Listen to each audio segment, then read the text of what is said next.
This month we're learning how to make our piecing extra accurate, and I'm going to teach you how to make the crown and thorns block, which is made up of lots of half square triangles and some little squares.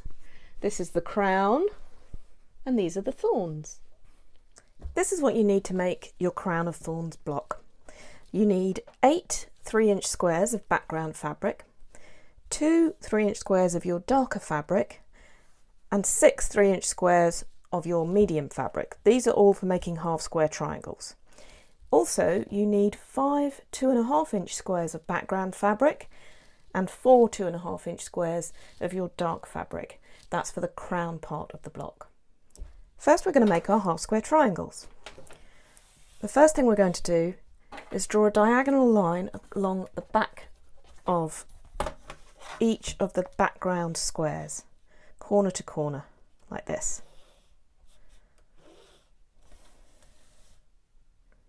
So repeat that for all of your background squares. Now I've drawn a diagonal line across the back of each of my background pieces. I'm going to put them in pairs with all my other pieces, my dark pieces and my medium pieces. I'm just going to put a little pin in there to hold them together, and then I'm going to stitch along either side of the line 1/4 inch away from each side. So you can see now I've stitched down along either side of that drawn line, and now I'm going to cut along that drawn line to make 2 half square triangles.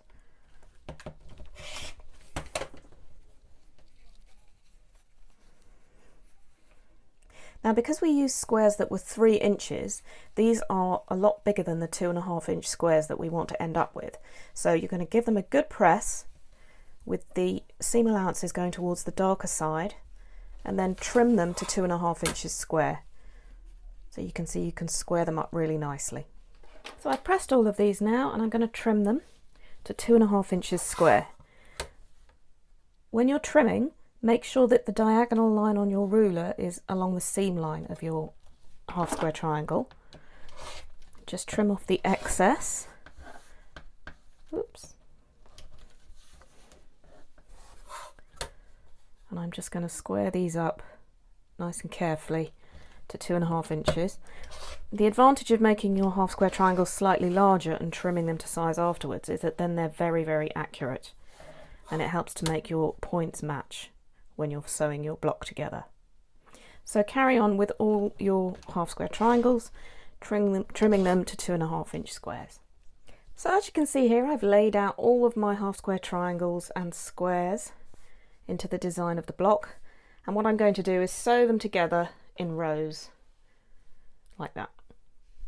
I've sewn all my rows together now, and I've taken a minute just to press the seams in opposite directions in each row, so that when I sew each row together, those seams are going to nest really nicely and I'll get excellent points, hopefully.